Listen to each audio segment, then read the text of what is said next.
Hello, my dear friends. You're in the Military Summary channel, and today we will discuss the situation in Ukraine on the 30th of September of 2025. Today we have a lot of very interesting updates, so let's start.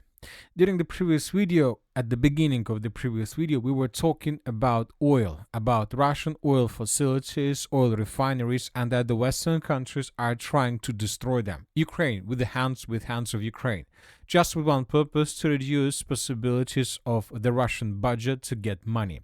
If Russia doesn't have money, this means that the Russians will not be able to continue the special military operation. The logic is very simple. So we have several tools that the Western countries in Ukraine are trying to use for these purposes. The United States of America can impose sanctions against the Russian shadow fleet, or against Russian companies, or against China and India if they continue buying Russian oil. The European countries can impose additional sanctions on the shadow fleet and to stop purchasing and buying Russian oil through the third countries. And the Ukraine can attack or can continue attacks on the Russian oil facilities and oil refineries. All these things, if they are being synchronized by these three camps, can reduce Russian income and can stop and can force the Russians to stop the special military operation. And today, the fourth tool was revealed, but this time once again by the United States of America.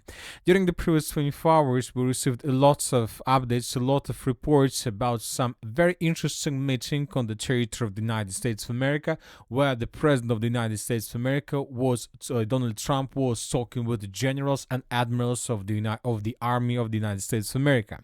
They were talking about many things, and most of all, they were talking about possible war that is going to start very soon, that may start very soon.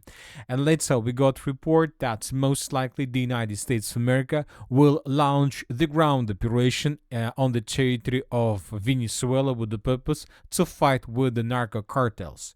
So what is the connection between Venezuela and the Western countries' fights against Russian oil? The thing is that, according to information we know, and as you may know, Venezuela has the biggest deposit of oil in the world. So this is the richest country when talking about oil. So that is why the U.S. ground operation against narco cartel looks like very suspicious, at least to me. Anyway, let's wait and see what is going to be next. But obviously, if this special operation begins against terrorists and narco cartels on the territory of Venezuela, first and most likely it will increase the price for oil, but in the strategical perspective, this can reduce the price for oil for the significant level, and this can force Russia to stop the special military operation. Of course, we are not talking about days or months, it will take years, but if the Western countries and the European Union are planning to begin confrontation with Russia in 2027 or 2028, direct confrontation, obviously this might happen exactly by this period of time. So that is why the Russian Federation is very interested to finish the special military operation, of course, in their favor and on their terms, but now we see that they are still very far from this position. Now let's discuss the situation on the ground, and first let's talk about the Kupiansk direction. The Russians continue their offensive operation, and during the previous 24 hours, the Russians once again managed to improve their positions significantly. According to information we have, the Russians established complete FPV drone control over the central part of the city of Kupiansk. The Ukrainians currently have no possibilities to enter the city of Kupiansk, the eastern bank of the river of Oskol, and to escape this area, because as soon as Russians see anything moving, the Russians attack and destroy this immediately. So just during the previous 24 hours, we got at least two videos of how Russians destroyed Ukrainian vehicles and equipment along main logistic roads. The Ukrainians suffer huge losses in this area, but they still fight for this territory. Maybe they still fight because they don't know and they can't evacuate and escape this territory. As for now, it's a unknown situation. I would like to remind you that according to several pro-Russian resources, during the previous 24 hours, the Russians improved their positions and almost established complete control over the western bank of the river of Oskol, over the western part of the city of Kupiansk. There are still several micro-districts left, but there are very probably small, and Ukrainians most likely will not be able to hold their defense in these parts for a very long period of time. Now let's move further and let's discuss the situation in the central Kupiansk direction. During the previous 24 hours, the Russians improved their positions in this direction as well. This video was published by pro-Russian resources, and here we can see how Russians were attacking positions of the armed forces of Ukraine in this area, first with FPV drones, and later the Russians attacked this territory with infantry. So in this video we can see attacks with drones, and in the second part of this video we can see how Russian soldiers were attacking this stronghold and how they dropped grenade inside of this territory. So based on this video we came to the conclusion that this territory was captured by Russians during the previous days of clashes. This area used to be considered as a gray zone. Now we have proofs that most likely the Russians captured this area. And this is the central Kupiansk direction, or the Borova direction. We haven't received almost anything from this area since the beginning of 2025. The Russians were attacking in this area, but this was obviously the secondary direction. But now it seems that the Russians are planning to intensify their activities in this area because they're about to block the city of Leman from many directions, and lots of forces can be released that could be used in different directions, especially in the area of the city of Borova. So we believe that in 2025 and in the first part of 2026, the Russians are going to be very active in this area. Now let's talk about the Lyman direction. During the previous 24 hours, we received lots of very important updates. The first one is that Russians, as a result of offensive operation, managed to establish complete control over the settlement of Zaporizhzhia.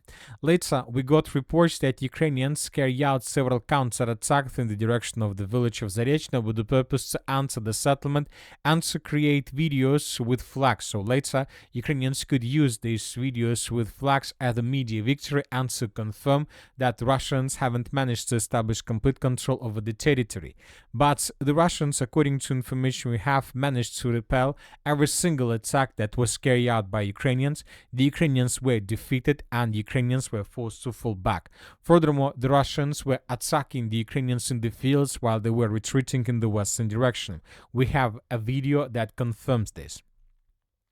Now, as you can see, there are no more villages or towns between Russians and the city of Leman. Currently, the distance between the city of Leman and the settlement of Zaporizhzhia is already less than 8 kilometers. More precisely, 7 kilometers and around 600 meters.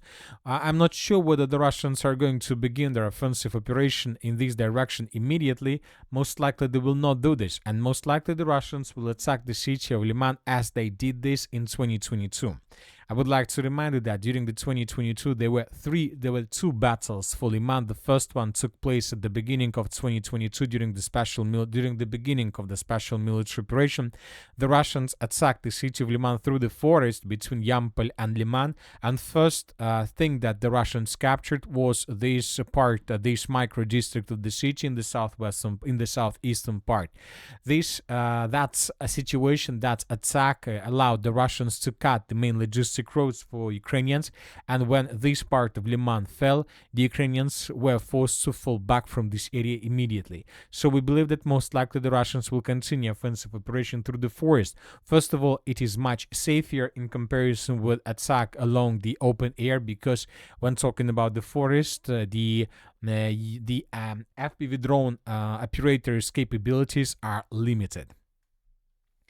Now let's move further and let's discuss the situation in the city of Siversk. As for the city of Siversk, during the previous 24 hours, we got the biggest number of updates on the territory of the city itself and around the settlement.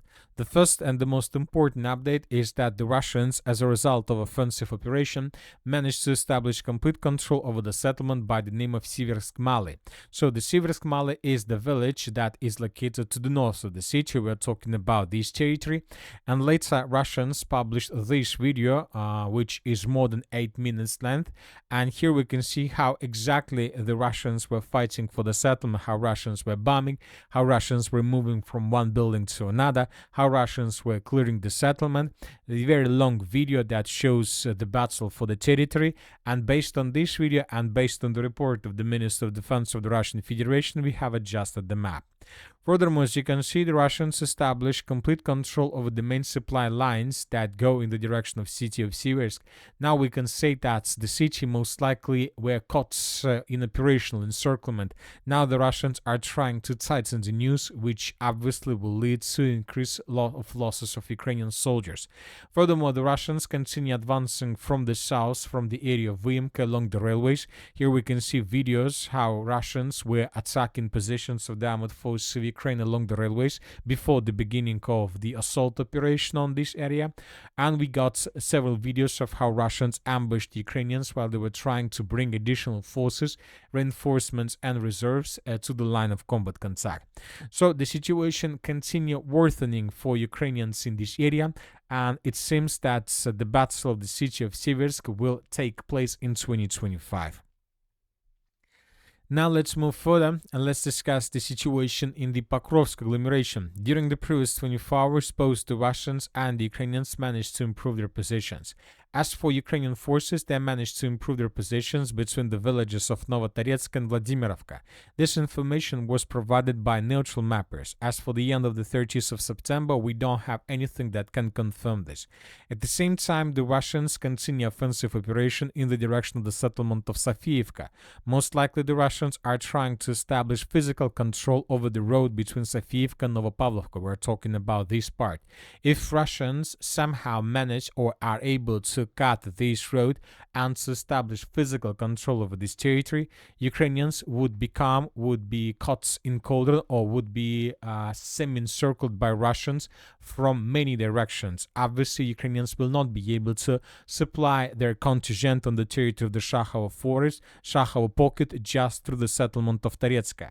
So we see that we are coming to the final part of this battle, and the Ukrainians, both the Ukrainians and the Russians, understand that who controls the Shakhovo pocket controls the situation. And we see that the Russians are tasked to capture this territory for as soon as possible without counting losses. As of now, we can see already Russians established complete control over the territory with drones, with Lancet drones, with FPV drones. They destroy everything that use these roads, every single reinforcement and reserve that arrive in this area.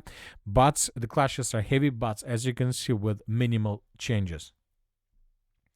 As for the city of Pokrovsk, the Russians established another FPV drone control over the road 0525. During the previous 24 hours, we received lots of videos how Ukrainians were trying to use this main evacuation and logistic road, and how Russians were destroying everything that were using this road for these purposes. So we see that the situation for the city of Pokrovsk is also getting worse and worse. The main purpose for Russians is to move a bit further to the north to establish the same control over the Olympiyska Street. If Russians can do this, then the Ukrainians would be caught in cauldron without any chances for evacuation. Now let's discuss the situation in the Zaporizhzhia direction. During the previous 24 hours, we haven't received almost anything from this area, and this is probably the biggest update since the beginning of the Zaporizhzhia offensive operation. Probably since the beginning of July, almost every single day, we were coloring this territory in Russian favor by adding more and more zones, tree lines, fortifications under control of the armored forces of the Russian Federation.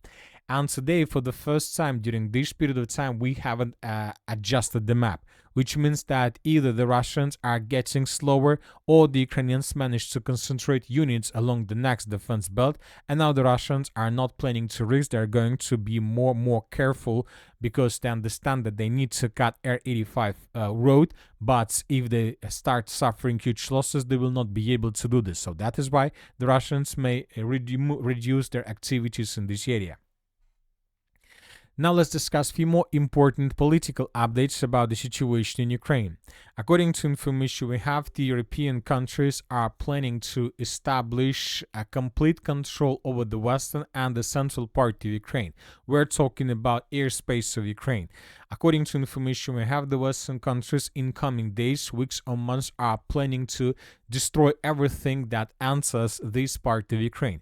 Obviously, this is not something that fits the Russians' interests costs and requirements in this area, this can lead to additional escalation. As of now, it's just talks and rumors, but everything is possible.